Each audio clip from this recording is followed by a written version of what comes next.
¿Qué pasaría si te dijera que la empresa más poderosa de la historia no nació en Silicon Valley, sino en los canales de Ámsterdam? Mucho antes de que existieran Apple, Google, Tesla o Meta, hubo un imperio tan vasto, tan rico y tan implacable que hace que los gigantes tecnológicos de hoy parezcan pequeños. En su apogeo, esta compañía valía el equivalente moderno de 8 billones de dólares. Dominó los mares, controló el comercio global y transformó continentes enteros. Esta es la historia de la compañía holandesa de las Indias Orientales, la primera corporación multinacional, la primera en emitir acciones públicas y una de las máquinas de imperio más brutales que el mundo haya visto. Pero antes de sumergirnos en esta historia, quédate hasta el final porque lo que esta compañía dejó atrás sigue moldeando el mundo en el que vivimos hoy en día. Antes de las corporaciones, antes de Wall Street y antes de los gigantes tecnológicos, existía un solo motor de riqueza: las especias. En los años 1500, las especias no eran solo condimentos para la comida, representaban riqueza, poder y control. Pimienta, nuez moscada, clavo, cosas simples para nosotros hoy, pero en aquel entonces eran los bienes más valiosos del planeta.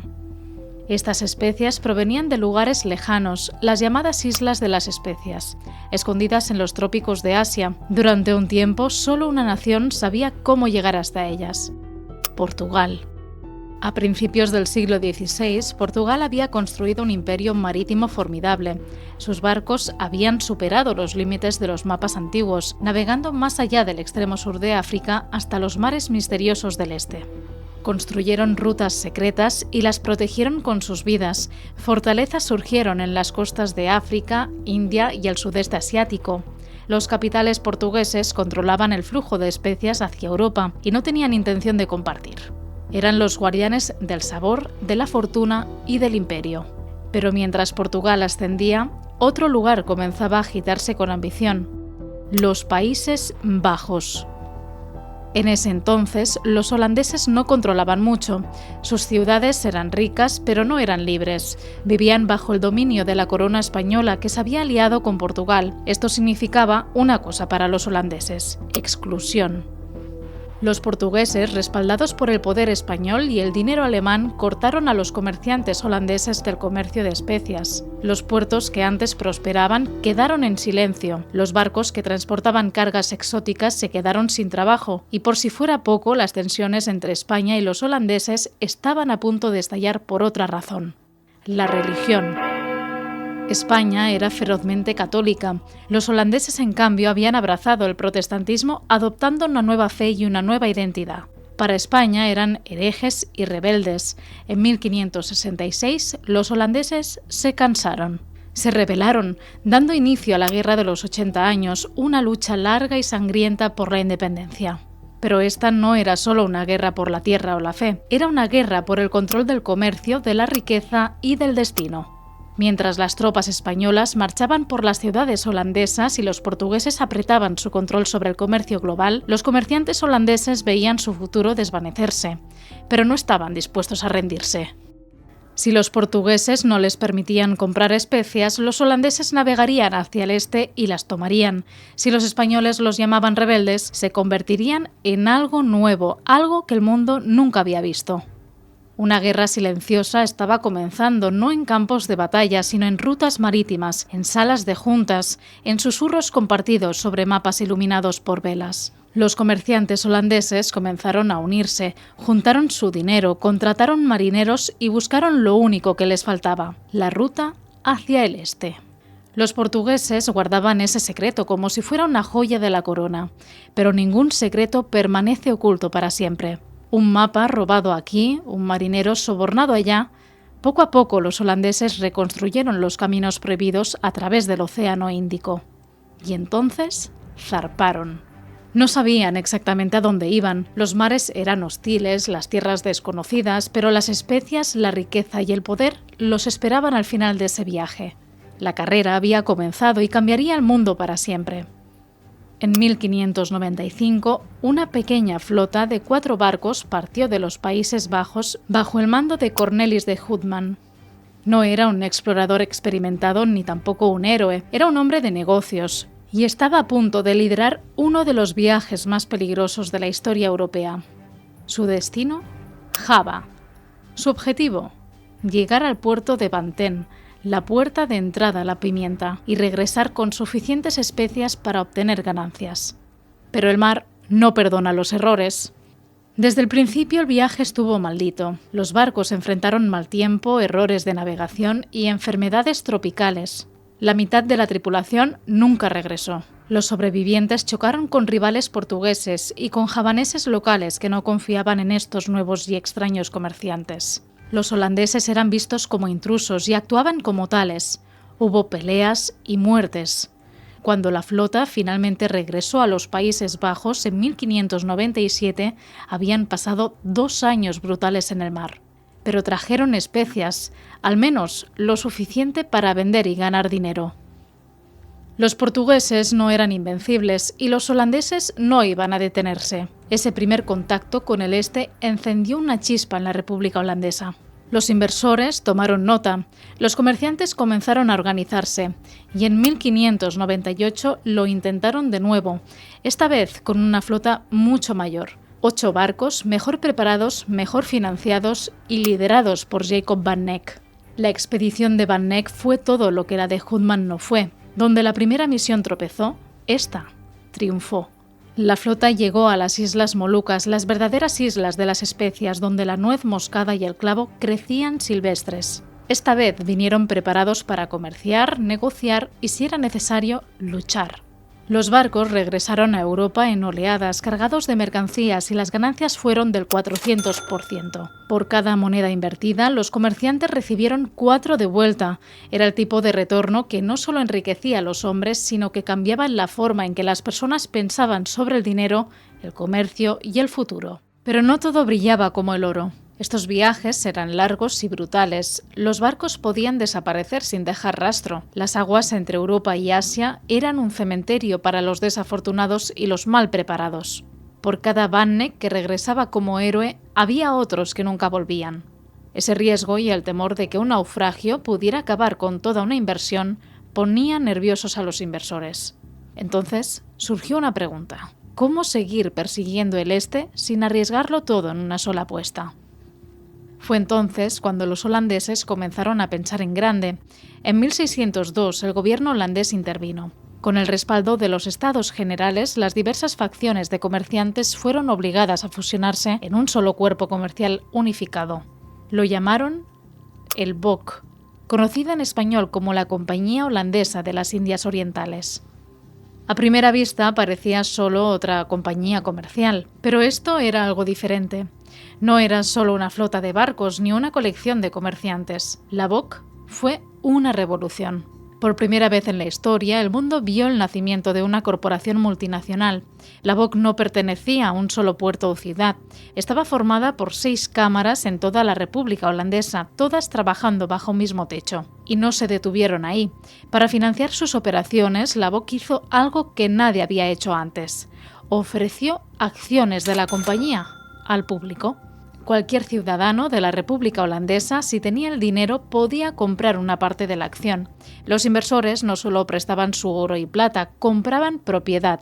Esas acciones podían venderse, intercambiarse, y pronto lo fueron. De esta simple idea nació algo nuevo: la Bolsa de Ámsterdam. La primera de su tipo, un mercado para inversores, un centro de riesgo y recompensa. Por primera vez las personas podían ganar dinero no trabajando la tierra, sino invirtiendo en lo desconocido. Pero lo más notable vino después. La BOC recibió responsabilidad limitada, lo que significaba que los accionistas no podían perder más de lo que habían invertido. Si la compañía fracasaba, no serían perseguidos por más. Este cambio abrió las puertas a una nueva clase de inversores, personas dispuestas a arriesgarse porque el riesgo ahora era manejable. Pero la parte más peligrosa de la BOC era su poder. Esta compañía, como negocio privado, recibió derechos que normalmente solo pertenecían a los gobiernos. Podía construir fortalezas, declarar guerras, acuñar sus propias monedas, reclamar tierras, colonizar y gobernar. En muchas partes del mundo, cuando la BOC llegaba, no tocaba la puerta, la derribaba. Respaldada por cañones y contratos, sus representantes hablaban con la autoridad de una nación, pero respondían solo a los accionistas. Cada decisión, cada conquista, Cada gota de sangre derramada en tierras extranjeras podía rastrearse hasta las salas de juntas de Ámsterdam. En casa, los inversores celebraban mientras las ganancias llegaban. En el extranjero, la Bock comenzó a expandirse agresivamente. Sus barcos cruzaban océanos, no de uno en uno, sino en flotas masivas. Sus comerciantes estaban respaldados por soldados y sus tratos por mosquetes. Esto ya no era exploración, era dominación. La formación de la Bock no solo cambió el comercio, cambió la estructura del poder global. Estableció el modelo para la corporación moderna, para los mercados de valores, para el derecho corporativo, pero también sentó las bases para algo más oscuro: la fusión de lucro y violencia, negocio e imperio. El primer objetivo fue claro: las islas de Indonesia, las legendarias islas de las especias, hogar de la nuez moscada, el clavo y el macis. La Bock no perdió el tiempo. Uno por uno comenzó a establecer puestos comerciales y bases militares en las costas de Java, Sumatra y las Islas Molucas, pero un puesto comercial nunca era solo un almacén. Era un punto de apoyo, una marca en la arena. Los holandeses habían llegado. En 1619, una flota de la Bock atacó la ciudad portuaria de Yakarta. Lo arrasaron y la reconstruyeron a su imagen. Su nuevo nombre, Batavia.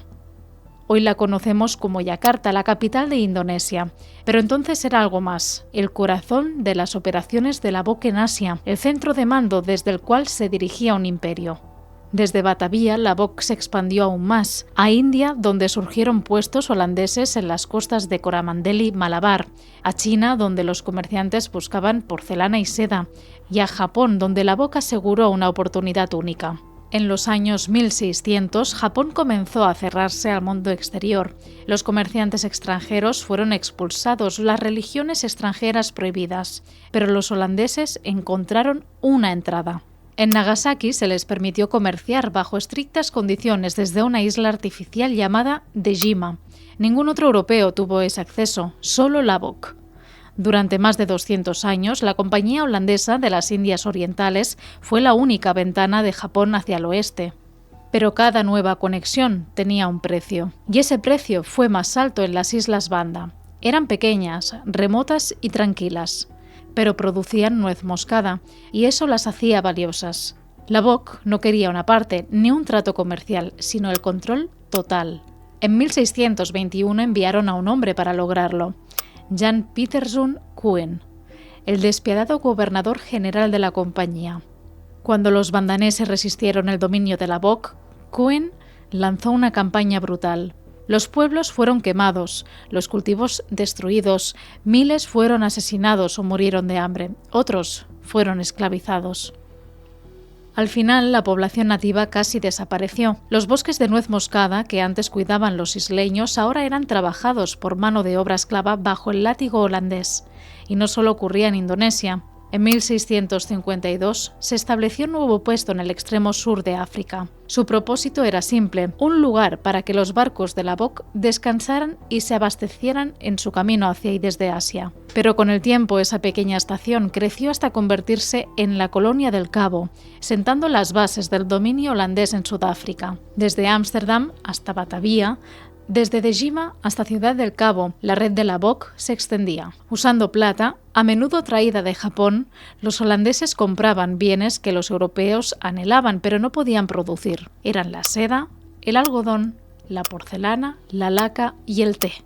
Estos productos se enviaban a través del mar y se vendían con enormes ganancias en Europa. La compañía ya no dependía de un solo producto o lugar. Se había convertido en una máquina, una red de barcos, puertos y acuerdos que abarcaba continentes. Para 1669, la Compañía Holandesa de las Indias Orientales estaba en la cima del mundo. Ningún negocio antes había estado cerca. Ningún negocio desde entonces lo ha igualado del todo. Los números eran impresionantes. Más de 150 barcos mercantes cruzaban los océanos bajo la bandera de la Bock, transportando especias, seda, porcelana y té desde Asia a Europa en un flujo constante de riqueza. 40 buques de guerra protegían esas rutas, listos para imponer el dominio de la compañía con fuego de cañón si era necesario. 50.000 empleados trabajaban en su imperio, con 10.000 soldados listos para luchar, proteger o conquistar. Sus inversores, muchos de los cuales nunca habían pisado un barco ni visto tampoco un puerto, eran recompensados generosamente. En ocasiones, la BOC pagaba dividendos de hasta el 40%. Eso significaba riqueza no solo para comerciantes o nobles, sino para cualquiera que hubiera tenido el coraje de comprar una acción cuando la compañía era joven. La BOC se había convertido en el guardián del comercio global. Controlaba el flujo de nuez moscada de Banda, canela de Ceilán, seda de la China y porcelana de Japón. Ningún barco navegaba por las rutas clave del Océano Índico o el sudeste asiático sin que la BOC lo supiera o lo aprobara. Pero algo comenzaba a cambiar. Al principio eran solo susurros entre los comerciantes en Ámsterdam o rumores en puertos lejanos, pero con el tiempo las señales se hicieron más claras.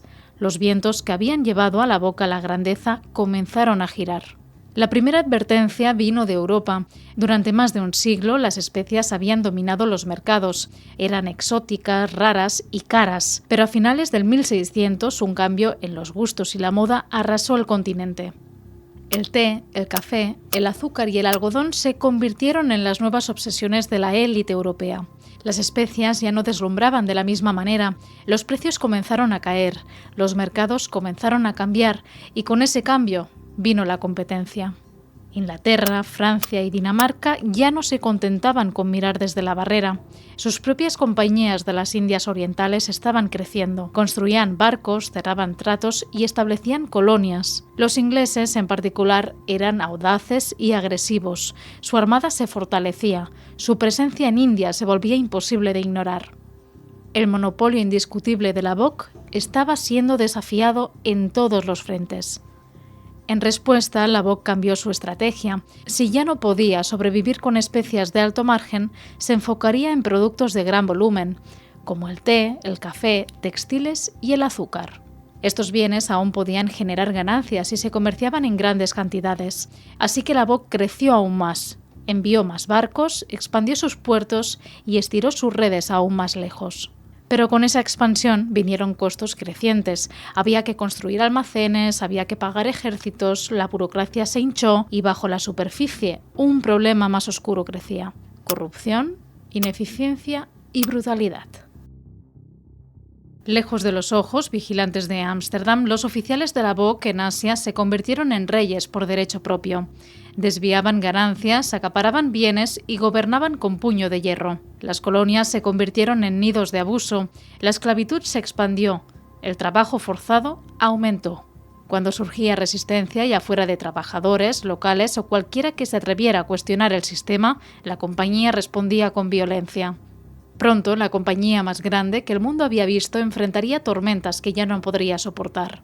En 1740, en el corazón del imperio asiático de la compañía, una tormenta de violencia arrasó Batavia, la ciudad construida como un faro del control holandés. Los rumores comenzaron a circular entre los oficiales de la BOC de que la comunidad china, que crecía en número e influencia económica, planeaba un levantamiento. Nadie podía comprobarlo, pero en una era de paranoia y poder construido sobre el miedo, no se necesitaba ninguna prueba. La respuesta fue rápida y salvaje. Los soldados holandeses, ayudados por aliados nativos, desataron una ola de terror en la ciudad. Más de 10.000 residentes chinos fueron cazados y asesinados en sus propios hogares, en las calles y en escondites. Fue una masacre disfrazada de seguridad, una purga disfrazada de orden. Cuando el humo se disipó, Batavia volvió a estar en calma, pero algo había cambiado. El mundo comenzaba a ver las grietas y la compañía también. La masacre no fue solo una mancha en la reputación de la BOC, fue una señal. El delicado equilibrio que había mantenido unido su imperio se estaba desmoronando. En India, la compañía británica de las Indias Orientales avanzaba, más fuerte, mejor organizada y respaldada por el creciente poder de la corona británica. Los ingleses dejaron a los holandeses atrás. En Japón, el exceso exclusivo de los holandeses a la isla se debilitó a medida que cambiaban los vientos políticos. En el sudeste asiático, la resistencia local se endureció, las rutas comerciales se volvieron más riesgosas y las ganancias disminuyeron. Y luego vino el golpe final, la guerra. En los años 1780, los holandeses se vieron arrastrados a la Cuarta Guerra Anglo-Holandesa, un conflicto que destruiría casi por completo la fuerza restante de la BOC. La Armada Británica, poderosa y coordinada globalmente, atacó los barcos, puertos y colonias de la BOC con una eficiencia implacable. Los barcos mercantes fueron capturados, las fortalezas tomadas, flotas enteras se perdieron, las rutas comerciales de la BOC, antes la sangre vital de la compañía, fueron estranguladas. Sin comercio, no había ganancias, y sin ganancias, solo había deuda. Los directores de la BOC desesperados propusieron reformas, pero era demasiado tarde. La corrupción estaba arraigada. En las salas de juntas de Ámsterdam los accionistas frustrados exigían respuestas y acción, pero no recibían ninguna. La deuda seguía, se acumulaba. La compañía pidió préstamos solo para mantenerse a flote y finalmente en 1799 ocurrió lo impensable. Después de casi 200 años, la BOC colapsó. El gobierno holandés intervino, nacionalizó sus activos y absorbió sus territorios restantes en lo que más tarde se convertiría en las Indias Orientales holandesas. La compañía más grande que el mundo había visto había desaparecido. Pero la caída de la BOC no marcó el fin de su influencia. En muchos sentidos fue solo el comienzo. Sus rutas comerciales se convirtieron en las arterias del dominio colonial europeo. Sus puestos evolucionaron en colonias y su modelo despiadado del lucro a través de la dominación, la extracción de recursos y el control se convirtió en el plano para siglos de imperialismo en Indonesia, Sudáfrica, Sri Lanka y más allá. La BOC dejó más que edificios sin hombres, dejó jerarquías sociales, economías rotas y heridas que tomarían generaciones en sanar. La riqueza que extrajo impuso el ascenso de Europa, pero dejó cicatrices en el sur global que aún son visibles hoy en día. Entonces nos queda una pregunta final. Si la primera megacorporación del mundo pudo remodelar el planeta tan profundamente, ¿qué dejarán atrás los gigantes de hoy? Empresas como Apple, Google o Tesla dominan nuestro mundo, pero su poder, como el de la BOC, no está exento de consecuencias. En 2023, informes de Reuters destacaron cómo la cadena de suministro de gigantes tecnológicos dependen de mano de obra en condiciones precarias en Asia y África, recordándonos que la extracción de recursos y la explotación no son reliquias del pasado. Mientras tanto, la concentración de poder en unas pocas corporaciones ha generado debates globales sobre regulación y responsabilidad, temas que resuenan con las luchas de la era de la BOC. La historia de la compañía holandesa de las Indias Orientales no es solo un relato del pasado, es una advertencia. Nos recuerda que el poder, cuando no se controla, puede construir imperios, pero también puede dejar un rastro de destrucción. La compañía holandesa de las Indias Orientales cambió el mundo, para bien y para mal. Su historia nos enseña que el poder, la ambición y la innovación pueden mover montañas, pero también pueden dejar cicatrices. Si esta historia te ha inspirado a aprender más sobre cómo el pasado moldea nuestro presente, suscríbete a nuestro canal y activa la campana para no perderte nuestros próximos vídeos. Juntos podemos seguir explorando las historias ocultas que dan forma a nuestro mundo.